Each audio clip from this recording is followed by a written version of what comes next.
Page number 368 पे मनन प्रकाशन का बुक है, ओल्ड टेक्स्ट बुक है। पेज नंबर 368 नारी लिमिटेड लिखा होगा। ध्यान से देखना मैं कैसे क्वेश्चन पढ़ रहा हूँ, क्या सॉल्व कर रहा हूँ, किसको क्या समझ रहा हूँ। जहां नहीं समझा वहां पे क्लियर करो।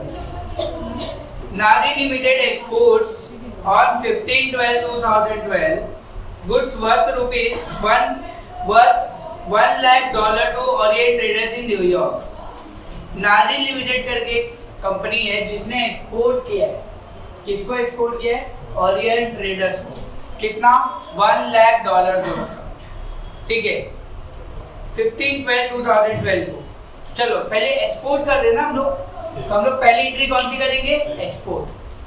कौन सी एंट्री कर देंगे? एक्सपोर्ट। भाई एक्सपोर्ट कर रहे तो एक्सपोर्ट की एंट्री करेंगे। तो यहाँ पे डेट लिखेंगे 15/12/2012 एक्सपोर्ट करें, ठीक है। एक्सपोर्ट करेंगे तो मेरे पास से गुड्स जा रहा है, गुड्स लिख रहे ना, गुड्स जा रहा है। गाइस देखना ध्यान से, मैं क्या कर रहा हूँ, मैं नारी लिमिटेड हूँ, मैंने ओरिएंट ट्रेडर्स को गुड्स बेचा है, तो मेरे पास से गुड्स जा रहा है, गुड्स जा रहा है कि नहीं?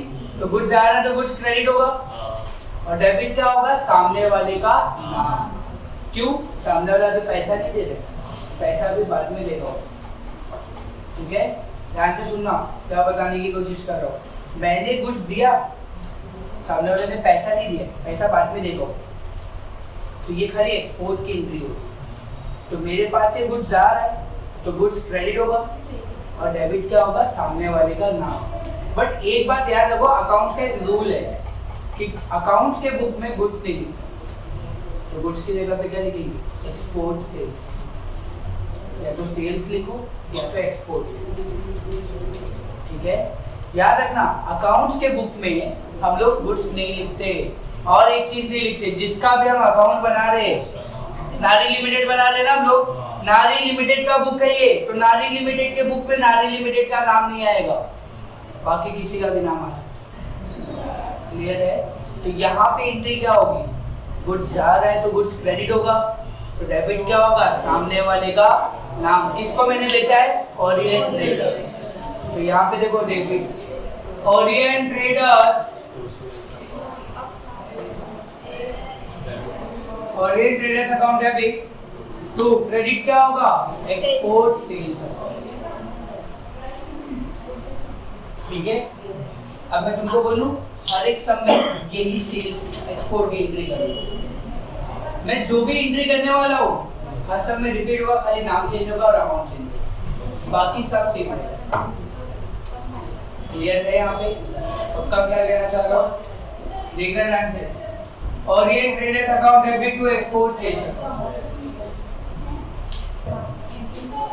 हाँ देखेंगे हम लोग। Orient Traders account debit to export sales account. कितना डॉलर गुड्स मैंने इंपोर्ट एक्सपोर्ट किया? 1 लाख डॉलर इनटू रुपीस। आगे देखेंगे कुछ डेट दिया होगा, देखो रेट दिया होगा, पढ़ते थोड़ा। The payment was received on 28/2013। Payment देखो मुझे 28 फैब को मिल जा रहा है, ठीक है। पेमेंट मुझे 28 फैब को मिल जा रहा है, और on the date of export, export करते वक्त the exchange rate was rupees $1 = 45। Export कर रहा था तभी $1 की रेट कितनी थी? 45। देखो ध्यान से, $1 का रेट कितना था? 45। एक्सपोर्ट कर रहे ना हम लोग, तो इसको इससे मल्टीप्लाई करो, 1 लाख इंटू 45, 45 लाख, 45 लाख। और ध्यान से देखना, एंट्री ये छोटा सा सम है, धीरे धीरे बड़े सम पे जाएंगे हम लोग। ये थोड़ा अपने को कॉन्सेप्ट क्लियर रखने के लिए मैंने ये समझाया।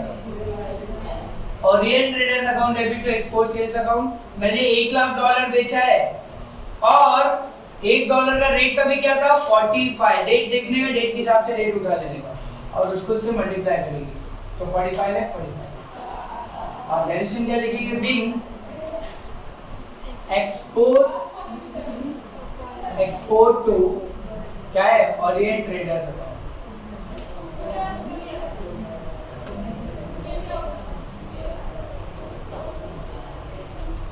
नेक्स्ट डेट क्या है देखो, अभी क्या बोल रहा है, पेमेंट कभी मिल रहा है मुझे 28 फैब को, पेमेंट कभी रिसीव हो रहा है 28 फैब गाइस, 28 फैब 2013 13 होगा ना, ओके पेमेंट मिल रहा है ना, पेमेंट मिल रहा है मतलब पैसा आ रहा है, पेमेंट मिल रहा है मतलब पैसा आ रहा है, पेमेंट आ रहा है मतलब पैसा आ रहा है, तो पैसा डेबिट होगा, तो पैसा डेबिट कर देंगे हम लोग, बैंक अकाउंट डेबिट, और एक लाइन लीव कर देने का, वन लाइन लीव कर देगा, और यहाँ पे लिख देगा टू, क्रेडिट होगा सामने वाले का नाम, क्या नाम है, ओरिएंट ट्रेडर्स,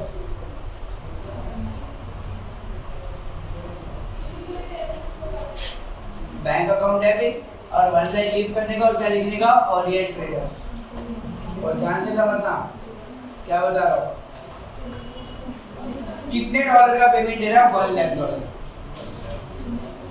इनटू रेट देखो ना कितने की रेट से आगे बढ़ते, the dollars were actually received when the exchange rate was $1 is equal to 45, जब पेमेंट कर रहे थे, पेमेंट करते वक्त $1 का रेट कितना था, 40, okay, record the transaction in the books of Nari limited in accordance with accounting standard 11, the year ending is 31 March का हमारा ईयर एंड होता है, ओके देखना $1 लाख इंटू 48, पेमेंट कितने के रेट से मिलेगा, 48 के, लेकिन जब मैंने एक्सपोर्ट किया था तो कितने के रेट से किया था, $1 लाख मैंने बेचा था, कितने के रेट से बेचा था, 45, तो 1 लाख इंटू 45 करेंगे तो कितना आएगा, 45 लाख 48 लाख, थोड़ा लॉजिक देखना, मैंने 48 के रेट से पेमेंट ले रहा हूँ और बेचा मैंने 45 के रेट से, तो मुझे ₹3 का प्रॉफिट हुआ कि लॉस, बताओ, अगर तुम एक बिजनेसमैन हो, तुमने गुड्स बेचा है, कितने का बेचा, 45 रुपीज, पैसा कितना आ रहा है, 48 रुपीज, प्रॉफिट है कि लॉस, प्रॉफिट है ना, सीधा सा हिसाब है, वी आर कॉमर्स स्टूडेंट्स, हम लोग को तुरंत पता होना चाहिए प्रॉफिट और लॉस, बेचा 45 में, पेमेंट आ रहा है 48, तो ₹3 का क्या होगा, प्रॉफिट, और प्रॉफिट होगा तो एफईएफ क्या होगा, क्रेडिट, ये लिख लिया मैंने, प्रॉफिट होगा तो एफईएफ क्रेडिट होगा, लॉस होगा तो एफईएफ क्या होगा, डेबिट, यहाँ पे लिखेंगे 2FEF, वो एक लाइन हमने ना FEF के लिए लिखा था, छोड़ा था, 2FEF अकाउंट, हर समय यही करना है तुमको, इससे अलावा कुछ नहीं होगा, कितने का प्रॉफिट हो रहा है देखो डिफरेंस, 3 लाख, 3 लाख तुम्हारा FEF, समझा, नरेशन क्या लिखेंगे, being payment receive, payment received from Orient traders,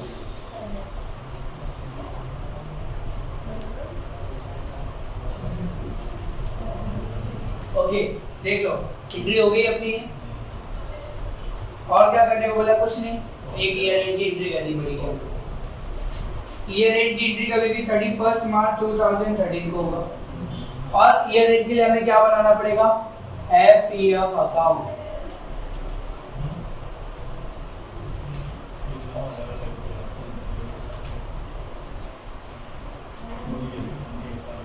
text book में तुमको एंट्री अलग अलग करके दी है, मैंने कंबाइंड एंट्री कर दिया, हमेशा हम कंबाइंड एंट्री करेंगे, एक ही मेथड फॉलो करेंगे बस, ठीक है, टेंशन मत लेना, वो भी राइट है ये भी राइट है, कंबाइंड एंट्री करोगे तो भी चलेगा, नहीं करोगे अलग अलग करोगे तो भी चलेगा, क्यों एक एंट्री का बर्डन लेना अपने,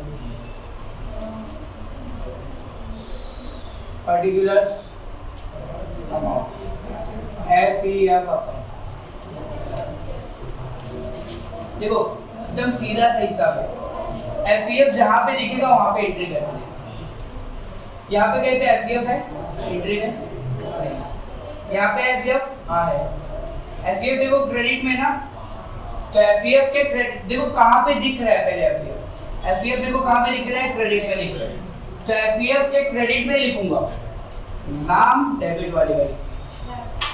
मैंने अभी थोड़े टाइम पहले ही तुमको बताया कि हमने जिसका भी अकाउंट बनाया है उसके अकाउंट में उसका नाम लिख सकते हैं अकाउंट का रूल।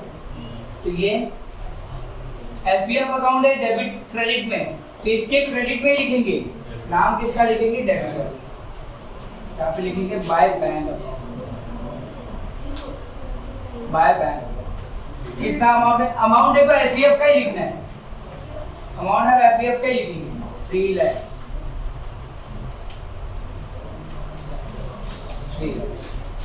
और कहीं लिख रहा है एफईएफ, इसको टैली करेंगे। एक छोटा सा सम है ना इसलिए एक ही इंट्री है, आगे बड़े बड़े सम्स करेंगे तो उसमें एफईएफ मजबूत मिलेगा। 3 लाख 3 लाख 3 लाख डिफरेंस क्या है? जो डिफरेंस है इसको लिखेंगे टू पीएनएल अकाउंट। यहाँ पे भी डिफरेंस आया तो पीएनएल लिखना है, यहाँ पे भी डिफरेंस आया तो पीएनएल ही लिखेंगे, ठीक है। और अब पीएनएल देखो इसकी एंट्री करनी पड़ेगी हमें यहाँ पीएनएल, ठीक है। तो क्या होगा देखो पीएनएल यहाँ पे डेबिट है ना, पीएनएल यहाँ पे क्या दिख रहा है डेबिट, तो एंट्री में क्या होगा उल्टा हो जाएगा। यहाँ पे डेबिट है यहाँ पे क्या होगा तो डेबिट क्या होगा एफईएफ होगा। एफईएफ होगा एग्जाम में तुमको फुल फॉर्म लिखना है foreign exchange fluctuation to PNL account. PNL लिखा है डेबिट का, यहाँ क्या हो गया कितना है 3 लाख।